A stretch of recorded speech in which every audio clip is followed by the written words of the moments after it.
आज आपण 128वा श्लोक पाहतो आहोत. श्रीराम समर्थ. गोपाल कृष्ण भगवान की जय. प्रभु श्री रामचंद्र भगवान की जय. पवन सुत हनुमान की जय. रामदास स्वामी महाराज की जय. जय जय रघुवीर समर्थ. 128वा श्लोक असा आहे. मना वासना वासुदेवी वसोदे. मना कामना कामसंगी नसोदे. मना कल्पना वावगीते न कीजे. मना सज्जना सज्जनी वस्ती कीजे. या श्लोकातून महाराज आपल्याला सत्संगाचं महत्त्व पटवून देत आहेत आणि ते शेवटच्या ओळीमध्ये म्हणतायत की हे मना सज्जना सज्जनी वस्ती कीजे. हे मना, आपलं मन कसंही असलं तरी त्याला अंजारून गोंजारून तूच बाबा असं म्हणून, ते दुर्जन असलं तरी त्याला सज्जन म्हणून, हे सज्जन असणाऱ्या मना, तू नेहमी सज्जनांमध्येच राहत जा. त्यांच्यामध्येच वस्ती करत जा. त्यांच्यामध्येच वास करत जा. ज्यामुळे काय होईल तर ते पहिल्या 3 ओळीमध्ये सांगतायत. मना वासना वासुदेवी वसुदे. सज्जनांमध्ये जर आपण राहिलो, संत संगतीमध्ये जर आपण राहिलो, भगवंताच्या भक्तांमध्ये जर आपण राहिलो, साधकांमध्ये जर आपण राहिलो, तपश्चर्या करणाऱ्यांमध्ये जर आपण राहिलो, तर आपल्याला काय ऐकायला मिळेल? भगवंताविषयीच ऐकायला मिळेल. आणि जर सतत तेच स्मरण घडलं आणि त्याचंच श्रवण घडलं तर मग काय होईल? आपल्या मनामध्ये चिंतन आणि मनन भगवंताविषयीच चालू राहील. सज्जनांमध्ये जी काही चर्चा चालते नाही का, साधकांमध्ये भक्तांमध्ये जी काही चर्चा चालते ती त्यांच्या गुरूंबद्दल नाहीतर भगवंताबद्दलच असते. आणि हे जर आपल्याला सतत ऐकायला मिळालं, कानावर पडलं, त्याचं श्रवण घडलं, तर मग अनायासेच आपल्या मनामध्ये त्याचं मनन चिंतन होतं आणि ईश्वराचं सतत स्मरण झाल्यामुळे बाकी गोष्टींचं आपल्याला विस्मरण होतं. हा एक फायदा होतो. आणि मग काय होतं? मनामध्ये ज्या काही वासना निर्माण होतात, आता तसं जर बघायला गेलो तर आपला जन्म वासनेमध्येच आहे आणि मृत्यूसुद्धा काहीतरी वासना ठेवूनच आपण मरणार आहोत.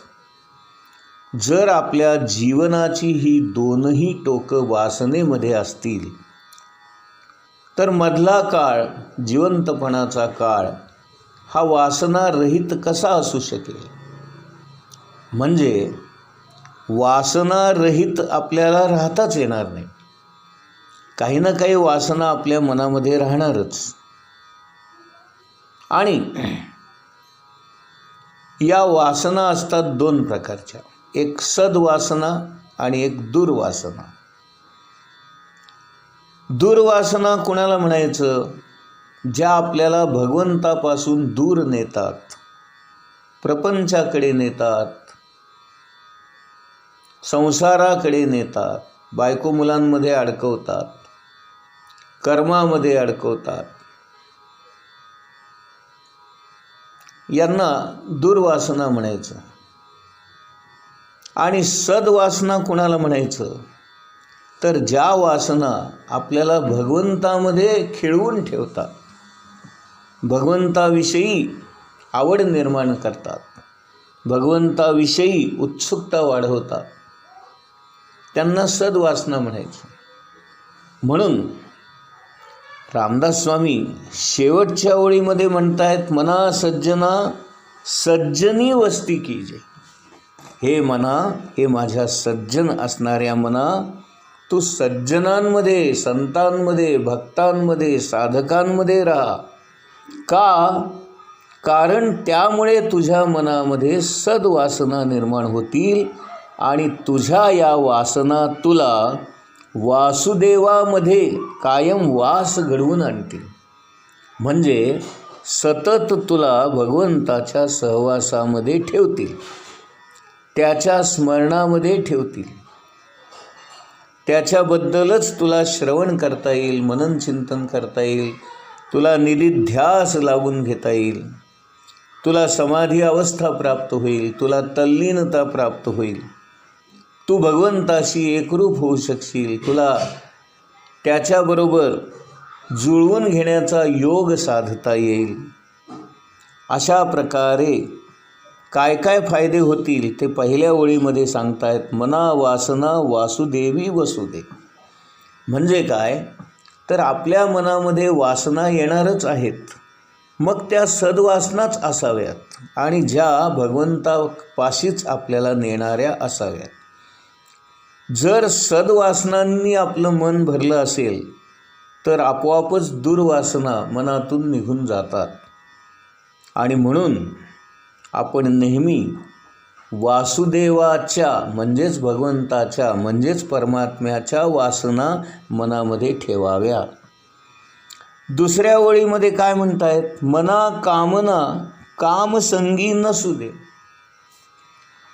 आपल्या मनामध्ये ज्या काही इतर कामना येतात, प्रापंचिक असतील, सांसारिक असतील, व्यावहारिक असतील, सामाजिक असतील, तर या सर्व वासना आपल्या मनातल्या कामवासना तृप्त करण्यासाठी नसाव्यात, असं रामदास स्वामींना म्हणायचं.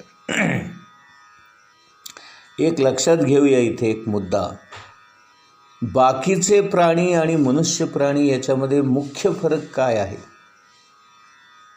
मुख्य फरक हा आहे की बाकीच्या सर्व प्राण्यांना तहान, भूक, झोप, भय आणि स्त्री पुरुष संबंध किंवा ज्याला मैथुन आपण असं म्हणतो, या सर्व गोष्टी बाकीच्या प्राण्यांमध्ये कॉमन आढळतात. फक्त मनुष्य प्राण्यालाच विचार करण्याची, विवेकाने वागण्याची, काय योग्य आहे काय अयोग्य आहे याचा विचार करण्याची शक्ती भगवंतानी दिलेली आहे. आणि सर्व संतांचं सांगणं असं आहे की 84 लाख योनी फिरल्यानंतर आपल्याला हा मनुष्य जन्म प्राप्त झालेला आहे, तर तो आपण भगवंताच्या प्राप्तीसाठी वापरावा. जर कामवासनाच तृप्त करायची असेल, पोट भरण्यासाठीच आपल्याला जर जगायचं असेल, तर मग बाकी प्राण्यांच्या योनी आहेतच ना, त्या भोगून आलोच आहोत आपण.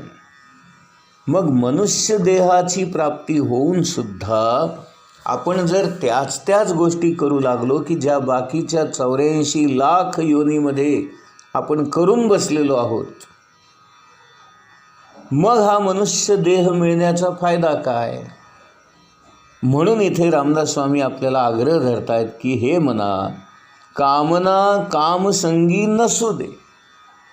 म्हणजे काय की कामवासना तृप्त करण्याबद्दलच्याच गप्पा मारणाऱ्या लोकांच्या संगतीमध्ये तू राहू नकोस. केवळ पोट भरण्याच्याच गोष्टी करू नकोस, केवळ जेवणा खाण्याच्या झोपण्याच्याच गोष्टी करू नकोस. मनुष्य देह प्राप्त झालेला आहे, त्याचा भगवंताच्या प्राप्तीसाठी तू उपयोग करावास, हे त्यांना कळकळीने सांगायचं. आणि तिसऱ्या ओळीमध्ये ते म्हणतात, मना कल्पना वावगी ते न कीजे. नाही का, आपल्या मनातल्या कामवासना किंवा इतर प्रापंचिक सांसारिक वासना पूर्ण होण्यासाठी माणूस धडपडत असतो आणि त्या वासनांची तृप्तता कशी होईल याच्यासाठी तो मनामध्ये भलत्याच कल्पना करत राहतो आणि या कल्पनांमध्ये तो इतका रमून जातो की रामदास स्वामी त्याला वावग्या म्हणजे विनाकारण जे अवास्तव आहे किंवा ज्याचा आपल्या जीवनाशी संबंध नाही, नाही का, किंवा आपल्याला लागू पडणार नाही, अशा भलत्याच गोष्टी आपण मनामध्ये घेतो आणि त्या तृप्त होण्याच्या अपेक्षाने आपण धडपड करत राहतो. म्हणून इथे तिसऱ्या ओळीमध्ये रामदास स्वामी म्हणतायत, मना कल्पना वावगी ते न कीजे. मनामध्ये भलत्या सलत्या कल्पना आणूच नये आणि कामतृप्ती कामना पूर्ती याच्यासाठी आपण धडपड करूच नये. इथे आणखीन एक नियम किंवा तत्व लक्षात घेण्यासारखं आहे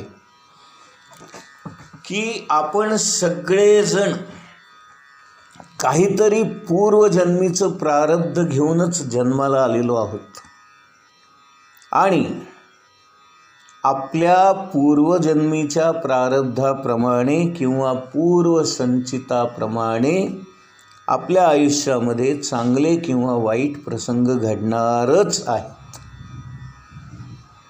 मग आता ते जर घडणारच आहेत आणि ते आपण टाळू शकत नाही, ही जर वस्तुस्थिती असेल तर मग वृथा किंवा वावगी धडपड करण्याची किंवा कल्पना करत बसण्याची गरज काय.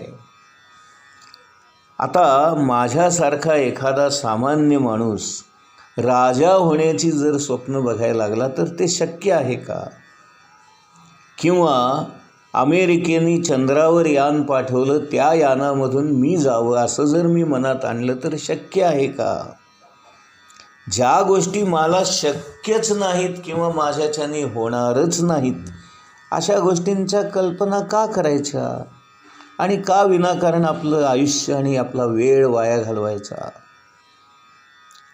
आणि आणखीन एक महत्त्वाची गोष्ट अशी आहे की इथे एक नियम बघा.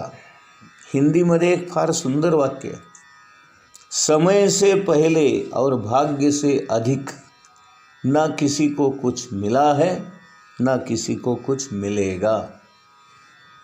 म्हणजे वेळ आल्याशिवाय कुठलीही गोष्ट आपल्या आयुष्यात घडत नाही,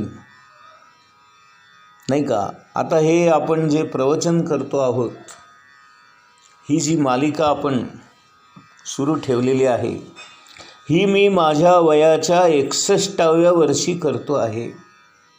का? कारण आत्ता त्याची वेळ आलेली आहे.